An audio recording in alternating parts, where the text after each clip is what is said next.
From the studios of Staten Island Community Television, you're watching In the Bleachers, the TV show for the world's most passionate sports fans. Hello, everyone. I'm the official team psychiatrist of the New York Jets, also known as Jaime Hixson.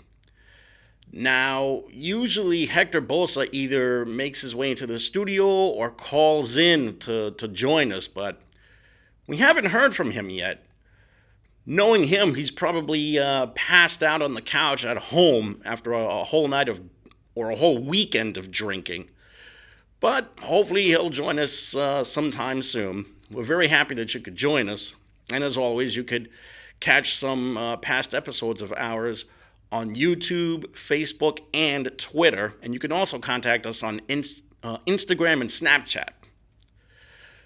Well, as if things could not get any worse for our football teams here in the metropolitan area, the Jets just became the first victim of the Miami Dolphins this season. And it has gone from bad to worse for that franchise. Quite frankly, I don't know how a franchise like them can be so snake-bitten with rotten luck and be so incompetent front office-wise and personnel-wise. It's gotten to the point where the Jets have become a lot more of an embarrassment than the Knicks have. I mean, think about it. They had a golden opportunity to get themselves a big win this weekend against the lone winless team in the league, which is the Miami Dolphins, a team that cannot even get out of their own way this season. They have just been horrific on both sides of the ball. And what happens? The Jets get off to a really good start. They have a promising drive to start the game when Darnold wound up throwing that touchdown pass to his top receiver. But what happens? The Dolphins just strike back, and then the next thing we know, the ex-Jet, Ryan Fitztragic, winds up having a strong game against them, and lo and behold, the Dolphins finally get in the win column.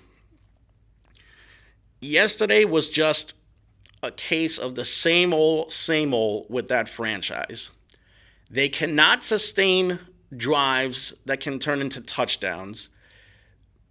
They continue to have problems giving up or giving up sacks as well. The defense has been a major problem for them also. But all of this falls on the entire offense, Sam Darnold and the offensive line. Sam Darnold just cannot seem to either take care of the football or put together a sustainable drive that can result in 6 points. Every drive the majority of the drives, I would say maybe 80 to 90% of the drives that he has led offensively this season have turned either into 3 points or a turnover or a 3 and out. This has gotten to the point where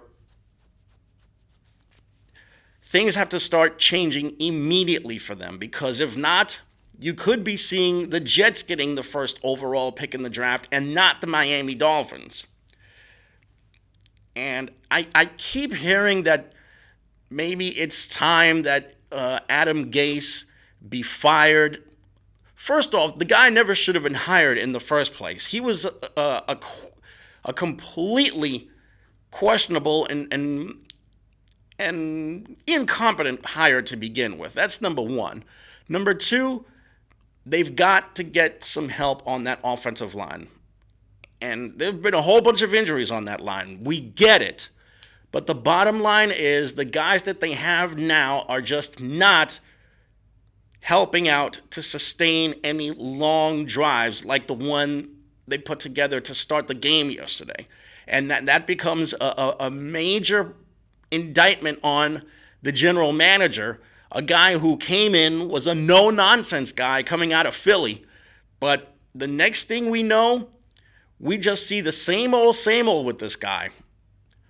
And defensively, where is the pass rush here?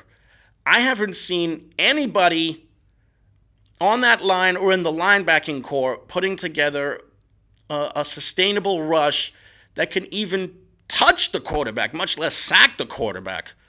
And it's gotten to the point where the Jets are going to have to once again look ahead to next season, because at 1-7 right now, the Jets are going to have a long and nightmarish second half of this season coming up. I mean, it's when you think about it, you see the schedule that they have, and it looks like they could probably put together 5 or 6 wins for the season, have at least something to try and build on for next year. But no. Coming up, the Jets have the Giants, then they have the Washington Redskins, and then they have Oakland, then they have Buffalo again, then Miami again. It's gotten to the point where all bets are off with that franchise. So I couldn't even begin to tell you what they should try and fix first. I do know one thing. That offensive line needs fixing in the worst way. And number 2, dare I say that maybe the Jets should try and explore other options at quarterback? I mean, I've tried to give Sam Darnold the benefit of the doubt. He's had a year and a half with the team, and this whole season has been one turnover after another for the kid. And what about how the Jets have been doing for the last 2 years? They have now gone 5-19 in the last year and a half. This is taking on Rich Kotite era proportions. And if things get any worse than this, I hate to say it, but it looks like Adam Gase is going to have to get himself another job, because he has just not solved anything with this team right now. Speaking of incompetence, the Giants, who are 2-6 going into their meeting with the Cowboys tonight, they're a team that is really approaching a crossroads right now. I mean, after tonight, there's the Jet game, which is next Sunday. And then after that, they've got the Eagles and the Redskins, and they also have to go up against Miami and go up against a couple of other teams in the second half of the season. But first things first, they really have to try and do something to slow down that Cowboys offense, because all I see from the Cowboys right now is a lot of sustainable drives, quickness on offense, a defense that's shown not only quickness, but a real intensity to get to the quarterback. Offensively, going back to the offensive side of the ball, Dak Prescott and Amari Cooper continued to show a lot of chemistry together, and also Ezekiel Elliott has just been superb this entire season. Now, the Cowboys have been a little bit up and down this year. They're if I'm not mistaken, I think they sport a 5-3 record right now. And just yesterday, the Eagles wound up evening their record so they can inch a little bit closer to the Cowboys. And then after that, what are the have-nots? I really could not tell which Cowboys team is going to show up tonight. Is it going to be the Cowboy team that stubbed their toe and lost to the Jets a few weeks ago? Or is it going to be the Cowboy team that completely dismantled the Giants the first week of the season? If the Giants are going to do anything, plain and simple, they have got to get a rush on Prescott, because if not, he's going to find a way to scramble and get some positive yardage out of this. And I have not seen that Giant defense do anything to try and sustain some kind of pass rush against a quarterback this season. And I certainly have not seen that offensive line try and protect the quarterback either. And there's also the matter of Daniel Jones, who I also want to give the benefit of the doubt to, but he continues to have problems taking care of the football as well. I mean, it hasn't been Sam Darnold proportions, but at the same time, Jones continues to make some really dumb rookie mistakes. One of which is throwing the ball off his back foot when under pressure. And that leads to quite a few turnovers for him. This is where we need to see Saquon Barkley get the ball and try and make something happen. Anything happen for that Giant offense. Maybe they should think about trying a no huddle against the Cowboys defense. Keep them on the field, not allow them to make any substitutions. Because at this point, the Giants have practically run out of ideas to try and sustain some drives here. Now, let's go to the positive side of what happened in the NFL over the weekend. The big game of the weekend was just last night, Ravens and Patriots.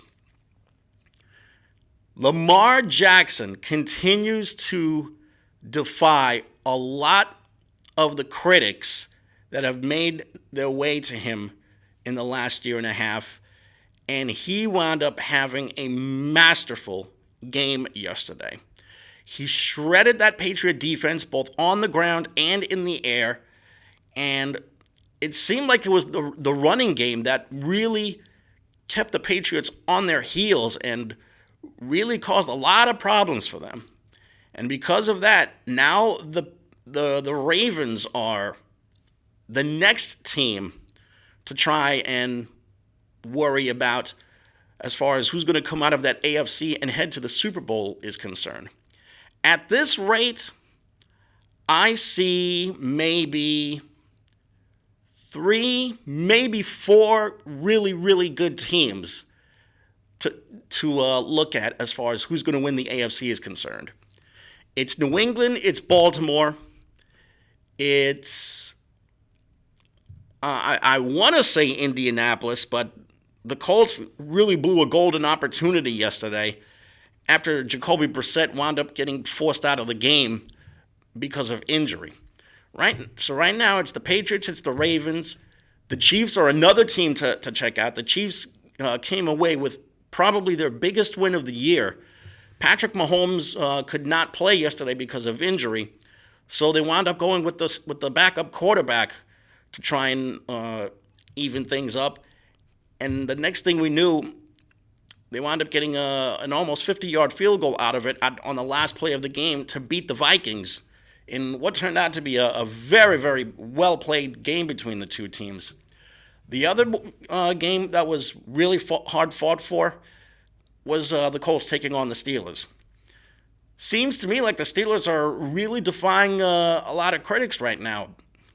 Now that Ben Roethlisberger is out for the season, Mason Rudolph, of all people, has been steadying the load for the Steelers offensively. He's been managing the game well. He's been letting the running game really take effect here, although unfortunately James Conner wound up getting hurt, so he wound up missing time yesterday.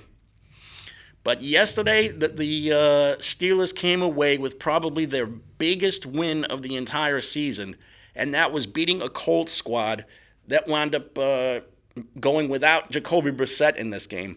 That's another team that's been defying a lot of critics this year. It's the Indianapolis Colts.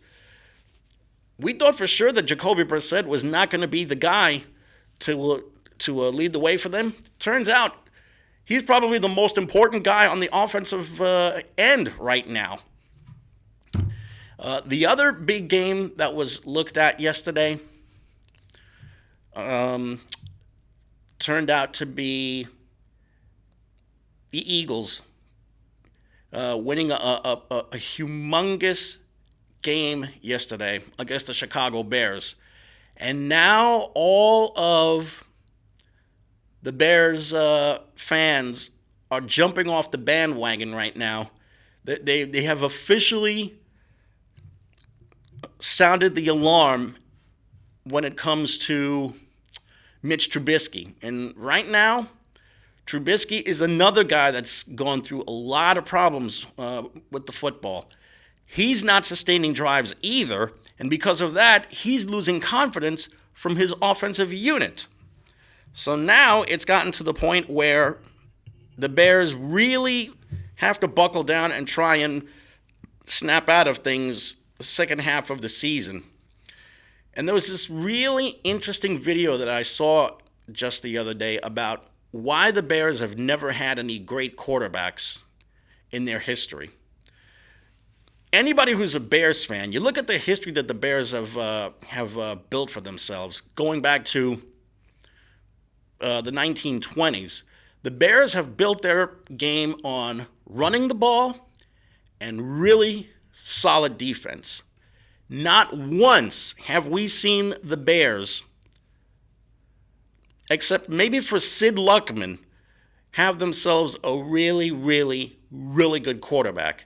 There was Jim McMahon who led them to their only Super Bowl appearance, but at the same time, after that, they've had to go with guys like Mike Tomczak, and of course there was the Jay Cutler era, if you will, and now they have Mitch Trubisky, who they thought was going to be the guy, but could it be that last year was just a fluke and he's not really that great? He's got a lot to prove the second half of the year. As far as the other teams go, I already mentioned that there are 4 teams to look out for as far as who should come out of the AFC to win, to make it to the Super Bowl. There's the Patriots, there's the Colts, there's the Chiefs, and to a lesser extent, the Buffalo Bills. Buffalo has surprised a lot of people this season. They still can't beat New England. New England has their number. New England has the entire AFC Eastern Division's number. But otherwise, Josh Allen has had a terrific season. The defense has been phenomenal this year. So let's see if the Bills can sustain this whole run the second half of the year and maybe ride their way to either a first round appearance in the playoffs or maybe into the divisional round. As far as the rest of the South Division is concerned, I couldn't even begin to tell you what to make of Tennessee or Jacksonville, for that matter. Jacksonville wound up playing Houston yesterday. Houston is another team that should probably be looked out for the second half of the year. Just yesterday, in a game played in London, Deshaun Watson had probably one of his best games of the season. Meanwhile, the guy on the other side of the ledger, Gardner Minshew, wound up committing 4 turnovers in the fourth quarter alone. So much for Minshew mania, Now the Jaguars are a game under 500, and right now it's Houston and then Indianapolis and then Tennessee and Jacksonville in that order in the AFC South. The AFC West, at this rate, it's basically Kansas City's division to lose right now because by far they are the best team in the division. And exactly what is there to make of San Diego? They looked like they were having major problems offensively, and then the next thing we know yesterday, they get a big upset of Green Bay at the Home Depot Center, where they were probably getting more Packer fans than Charger fans. Now the Chargers are still hanging on by a thread in that AFC West. To the NFC in general, we mentioned the Cowboys. They have the Giants tonight. Right now, the Cowboys are the best team in the division by far. Philadelphia, I think they'll be lucky if they get themselves a wild card here because they have been very, very up and down this season with Carson Wentz as the quarterback. And he's a guy who I actually like as a player. He's got great athleticism, a really strong throwing arm. He's a really tough kid, too. But for some reason, he just seems to be doing his yo-yo impersonation, where he's been up and down the majority of the season. That AFC North, Green Bay really stubbed their toe yesterday when they lost at San Diego. But right now, after Minnesota, Green Bay is not going to be threatened by anybody in that division. Chicago's a disappointment. Detroit, they're basically up and down right now. The Vikings, I want to say that they're teeter-tottering the majority of the season, but it's hard to trust Kirk Cousins as a quarterback right now. I mean, he can go from either really, really good to really, really awful in the span of a couple of games. So the jury is still out on Cousins as a starting quarterback in this league.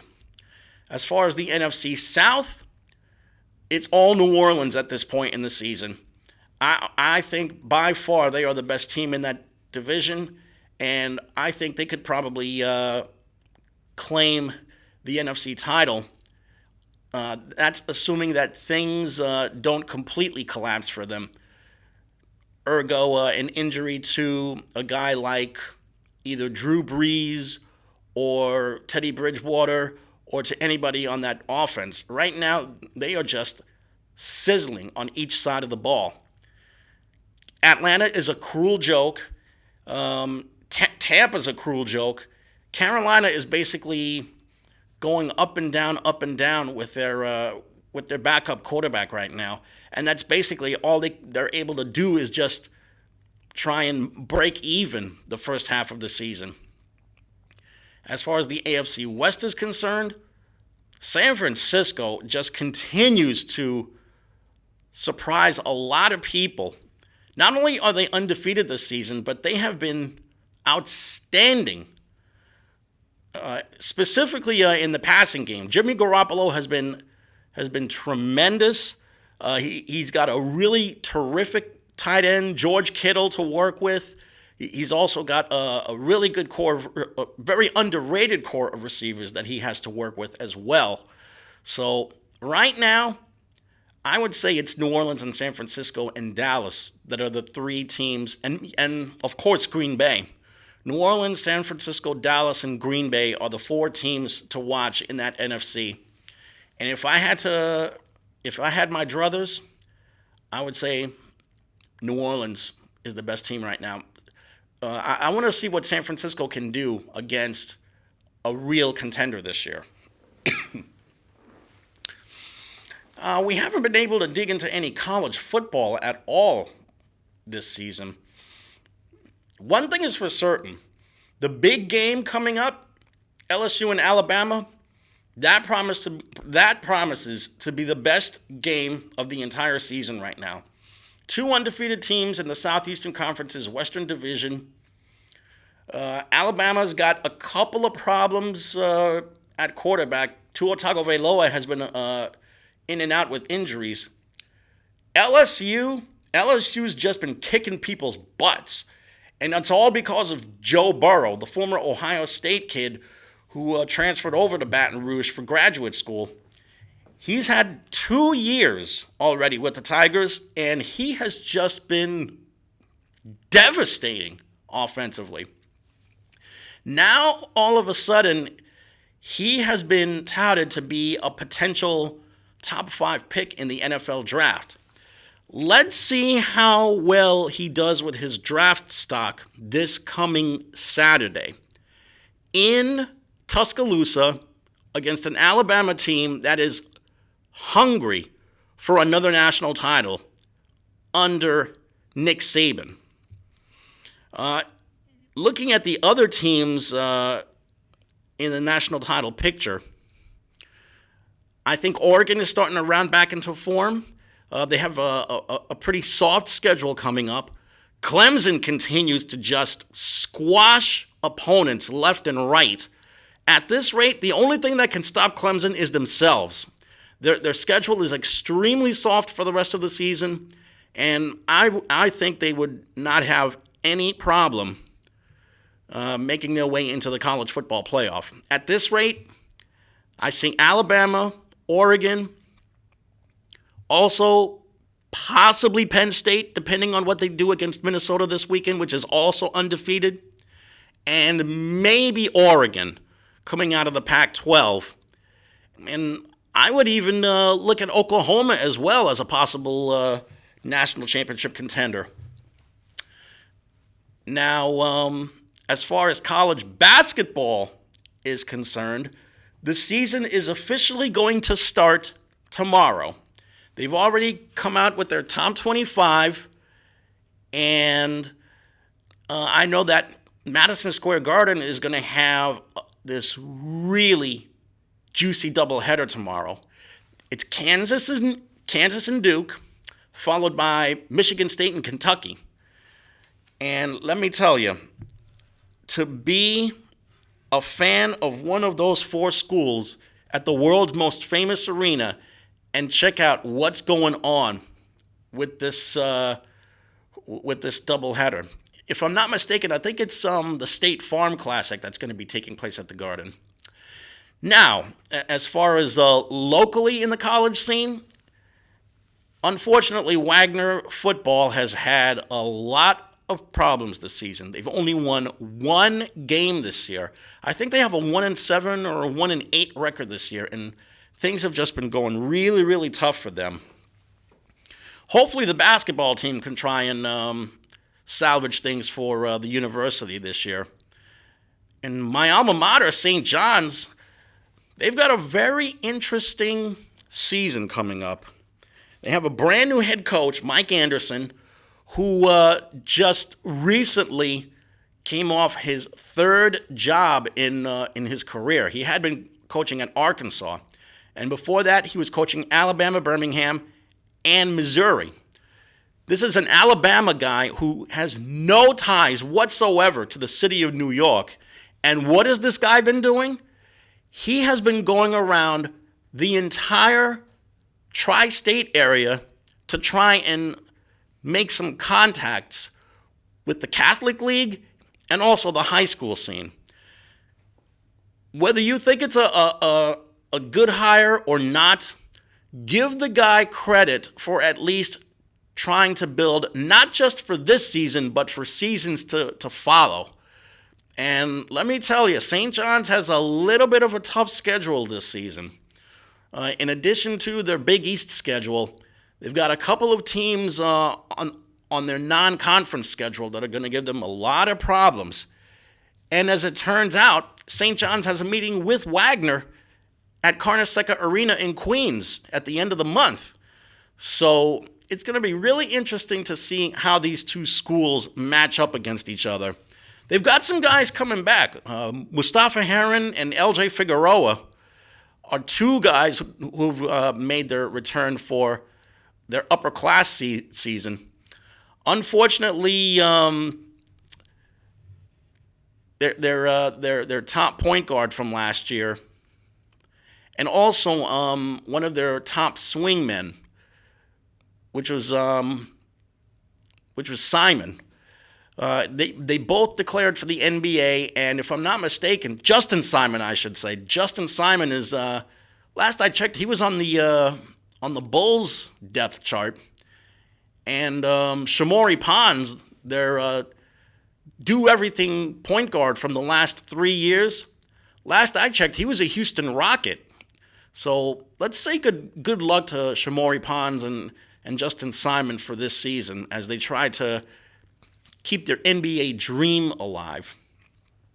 Now, as far as Major League Baseball is concerned, we would be remiss if we did not say congratulations to the Washington Nationals, the team that began, or the franchise that began as the Montreal Expos in 1969. Once upon a time, they were this close to winning a World Series in Montreal. It was 1994. They were the best team in the game, and the strike hit. And from there on out, not only did the team wind up declining a little bit, but so did their fan base in Montreal. And then they moved to Washington in 2005, and they wound up building a fan base slowly but surely. First, creating their new stadium, which is Nationals Park, and then slowly but surely making things happen in the draft with guys like Ryan Zimmerman and Steven Strasburg and Anthony Rendon. And of course, there was Bryce Harper for 7 years, but Bryce Harper left to go to Philadelphia. And what happened this year? Dave Martinez, a second-year guy who had zero managing experience when he first took the job, he was on the chopping block when the Nationals had that 19-31 record in the month of May. But then what happens? They suddenly turn over a new leaf. They started pitching better. They started hitting the ball much better. They were creating rallies. And the next thing we knew, they wound up getting that top wildcard spot in the National League. And they make this ridiculous comeback against Milwaukee in the wildcard game. They get themselves, I think it was a 4-run bottom of the 8th inning to beat Milwaukee and make their way into the division series against the Dodgers. And what happens? Things go up and down in that series, and then Game 5 goes to extra innings in L.A., and it was Howie Kendrick, a guy who was basically an afterthought when he was traded to the Nationals by the Phillies last year, actually 2017, I should say. Howie Kendrick is the guy that got the big hit that really catapulted the Nationals for the rest of the playoffs. That grand slam home run over the center field fence, which resulted in the Nationals' victory in Game 5 and in the series in 5 games. Then they sweep their way past the Cardinals to win their very first National League pennant, and then a World Series first. The road team finished undefeated. The Nationals won 4 road games, and the Astros, who came out of the American League after beating the Yankees for the pennant, won 3 road games. And once again, who was the big guy that got the big hit in the decisive game? Howie Kendrick. A big 2-run home run to the opposite field, which gave the Nationals the lead for good. And the Nationals win the game in 7, and Steven Strasburg winds up being the World Series most valuable player. And the next thing we know, the Nationals had this really hysterical ticker tape parade take place down the streets of Washington. Max Scherzer, another guy who pitched tremendously for the Nationals all throughout the season and the playoffs, had this really, really hysterical celebration take place inside a restaurant and bar in the D.C. area. And the next thing we knew, the people in D.C. continue to celebrate the nation's capital's first World Series championship since the Washington Senators won it all in 1924 when they were in the American League. This was long before their Minnesota Twins days. Now that the season is over, though, it's time for some teams to make some really, really, really critical decisions. We mentioned the Nationals. Steven Strasburg is going to be a free agent. He decided to pull out of the last 4 years of his contract, so he's going to be a free agent, which means he's fair game for any team that needs a stud starter. There is a little good news for the Yankees, though. Aroldis Chapman has decided to opt into the last 2 years of his contract. So now he also had his contract extended for another year. So he's going to be a Yankee for the next 3 seasons at least. So now the Yankees have their stud closer for the next 3 years. Now all they have to do is try and get some starting pitching. Nothing against the guys that they have now, because the guys that they have now really pulled their leg for the majority of the season. They really busted their tails to try and get those 103 wins for the Yankees this season. At the same time, you want a team that is not just going to make it into the playoffs when October comes around. You want them to win October. It is now a decade since the Yankees' last championship, and there are a lot of fans that are still extremely upset over their team not getting that elusive title. What's it going to take for the Yankees to actually win a World Series next year? Well, now that there are two guys who are free agents right now, the Yankees should probably do their due diligence and do all of their research and conduct as many interviews and welcomes to the stadium as possible for these guys. And I'm talking about Steven Strasburg and also Garrett Cole, who was a Yankee killer this season. Garrett Cole has proven that he can get a team deep into October. They weren't able to win it all this season, but Cole really showed that he can get a team deep into October. Let's see if the Yankees can try and convince the one-time Yankee fan, Garrett Cole, to make his way to the Bronx as opposed to Anaheim, California, which is the hot rumor right now, which is Garrett Cole signing with the Anaheim Angels. Now, as far as the Mets are concerned, what would I possibly have to say about Carlos Beltran being the new manager? Let's put it this way. He is certainly going to make next season very, very intriguing. This is a guy who hit over 400 home runs and stole over 300 bases in his career. I would like to think that Carlos Beltran can base this Mets team right now around power and running the bases. It's not like the Mets don't have any quickness. They have a couple of guys who can run the bases. Now, it's just a matter of picking their spots to try and steal. Because, let's face facts, ball players do not steal bases like they used to back in the day.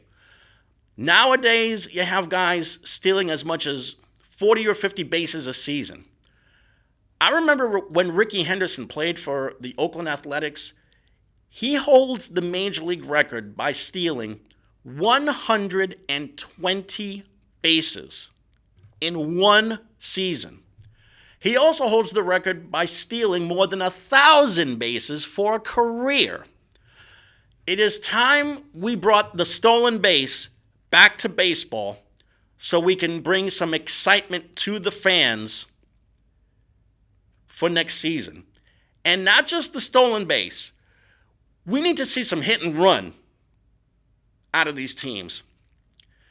We want to see at least some kind of small ball, bunting guys over, hitting sacrifice flies so these guys can tag at third and score from third. Let's see what kind of philosophy Carlos Beltran will try to do with the Mets. As far as personnel, well, let me put it this way.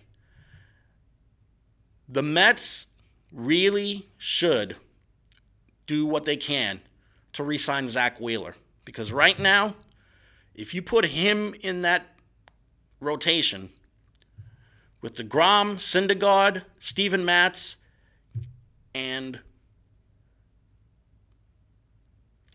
the kid that they wound up bringing in from the Blue Jays, the Mets are a lot more formidable than people can give them credit for. There's also the matter of the bullpen. That bullpen was an unmitigated disaster last season. Edwin Diaz was one of the two main culprits in that bullpen. The other was Jody Familia. Edwin Diaz has really good stuff. He throws 100 miles an hour, but he has got to learn how to locate and how to control. Same thing with Familia. He's a hard thrower who can maybe approach 100 miles an hour. He needs to learn how to command that slider that he also complements the fastball with. After those two, it is critical that they bring in some veteran relievers, proven veteran relievers, so they can try to at least hold the tide for those two, assuming that those two make their way back next season. There's also Seth Lugo and Robert Gesellman. Robert Gesellman was hurt the majority of the year. Seth Lugo, very up and down this season. There were times when he was a real disappointment. It is critical that those two youngsters, Gesellman and Lugo, snap out of their doldrums for next season. Now, I'm not really sure what the Mets are going to do with Edwin Diaz. He's still a really young guy. He's only 26. At the same time, his confidence was shattered this past season. Are we going to be seeing the guy that saved 60 games one year, or are we going to be seeing the same guy that wound up getting lit up like a Christmas tree in critical situations? It's critical that the Mets get some veteran relief help for next season. There's also the matter of some bats. The Mets need power hitters in the worst way.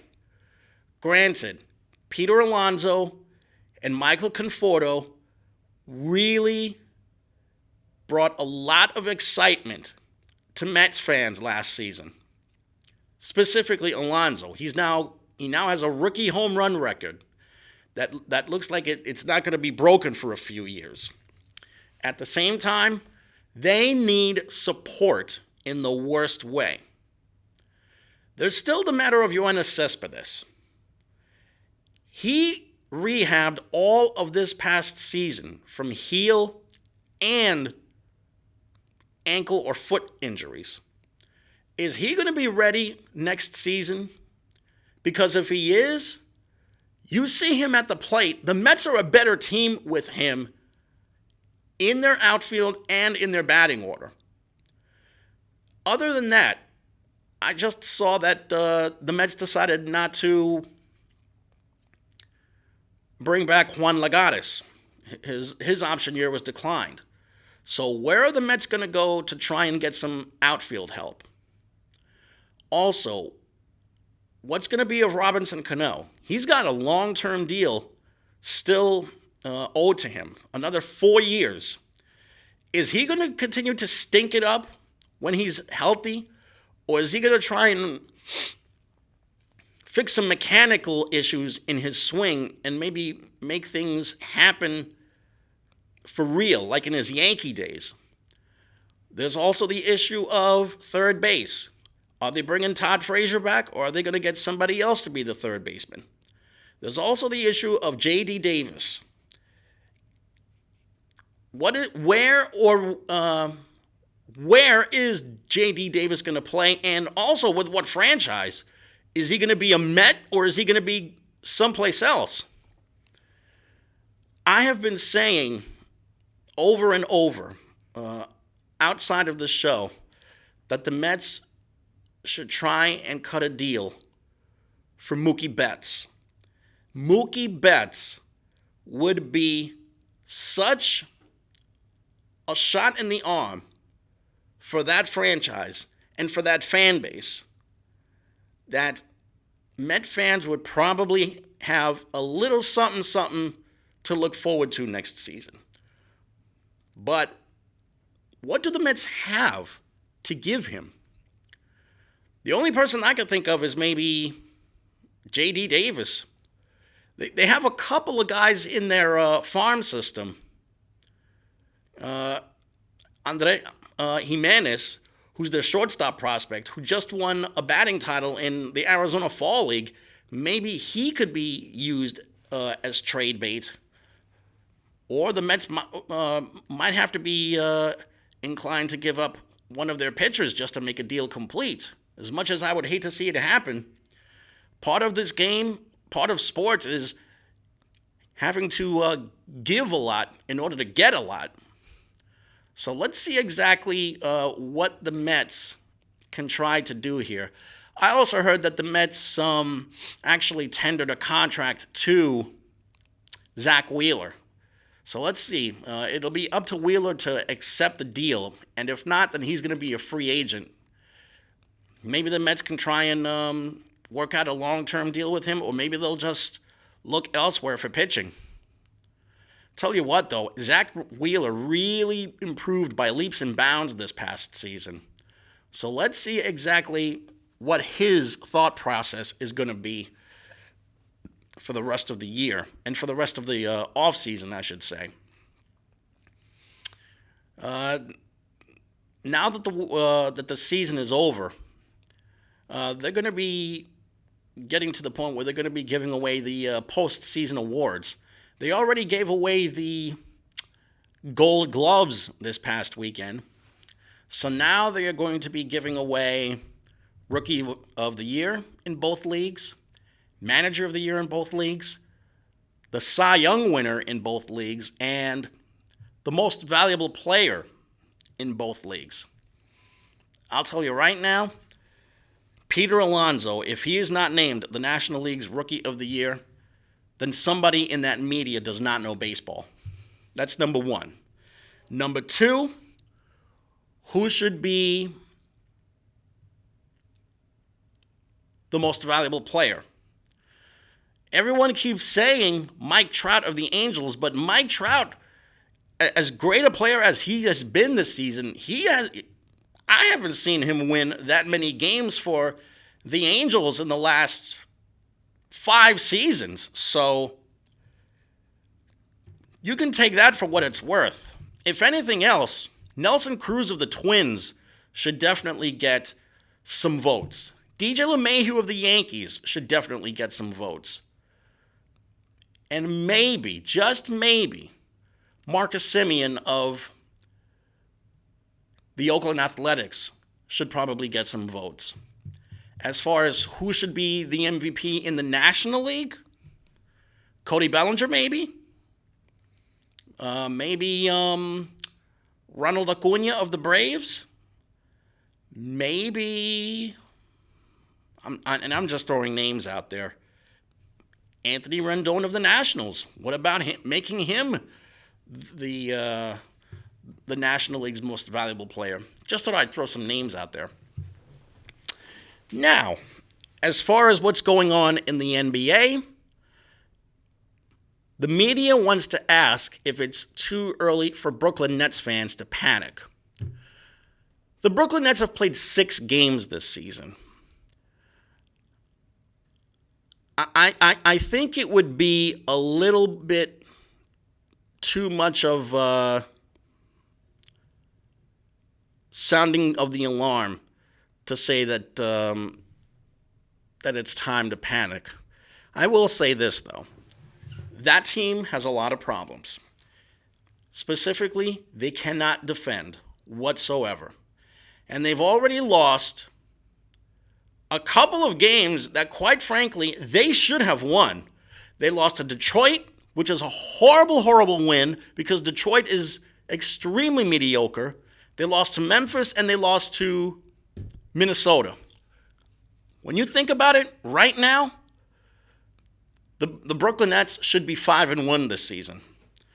They got one impressive victory against Houston, but 3 horrendous losses to start the season.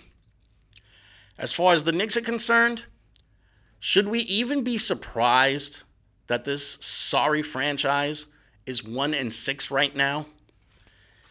And I just need to ask, how's that Julius Randle signing working out for them? The guy has done next to nothing. Meanwhile, their number 1 draft pick R.J. Barrett has practically shined. He's the only kid that's actually worth a damn right now on that roster, that entire roster.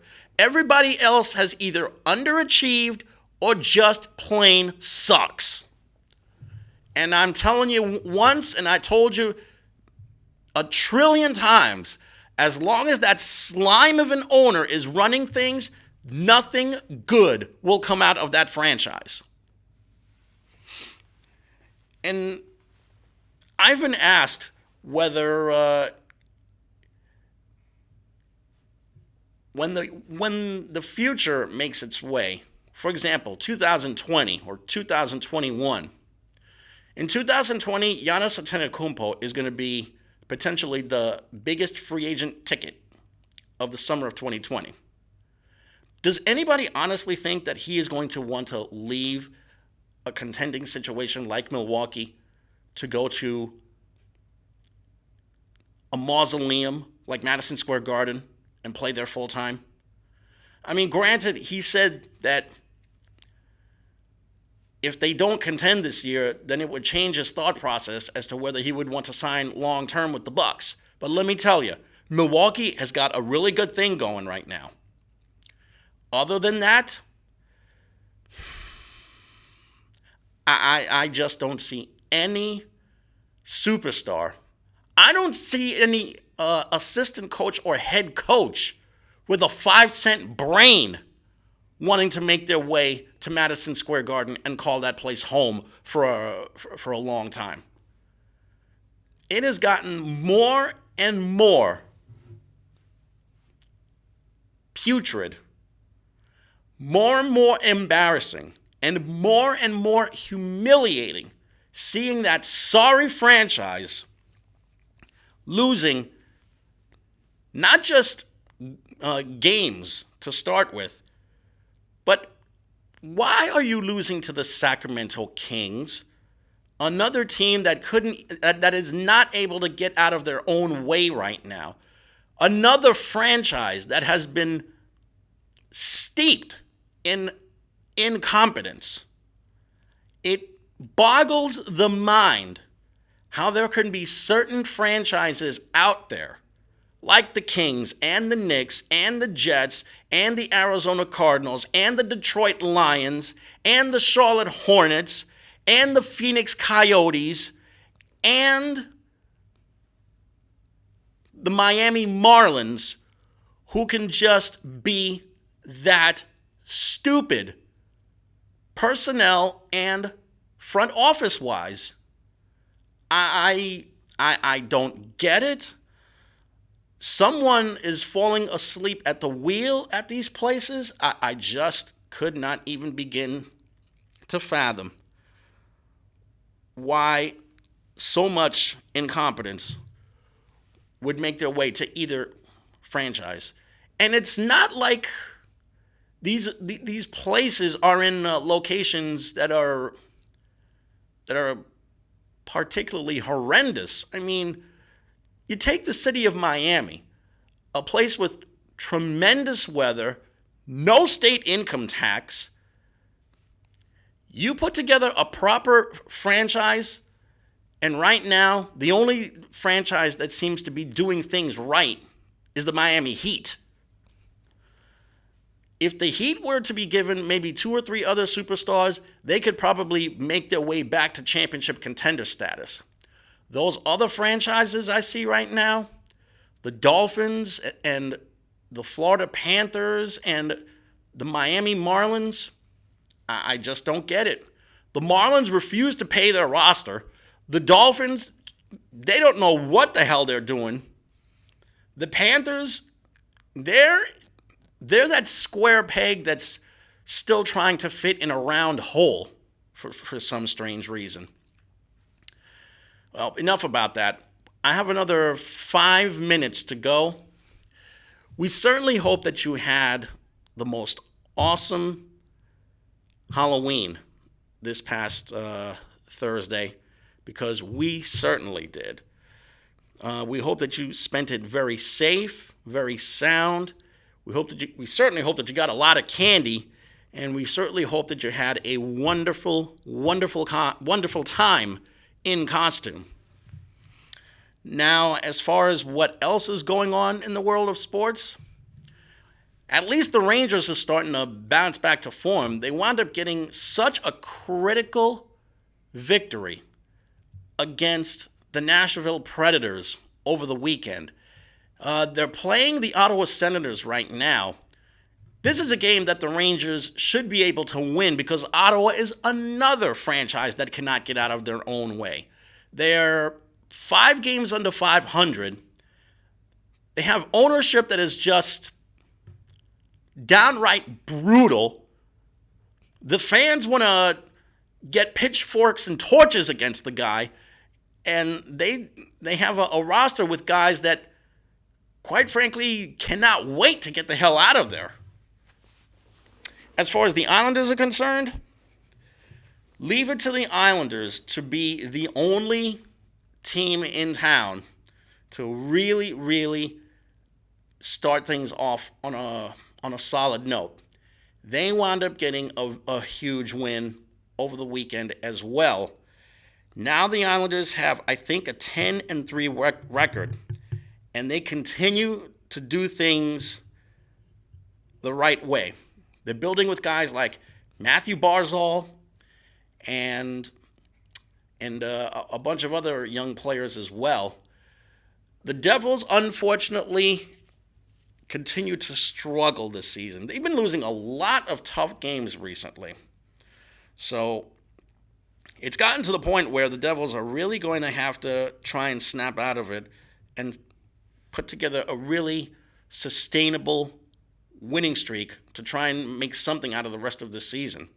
But right now, the Islanders are the team to look at because they are the best team right now.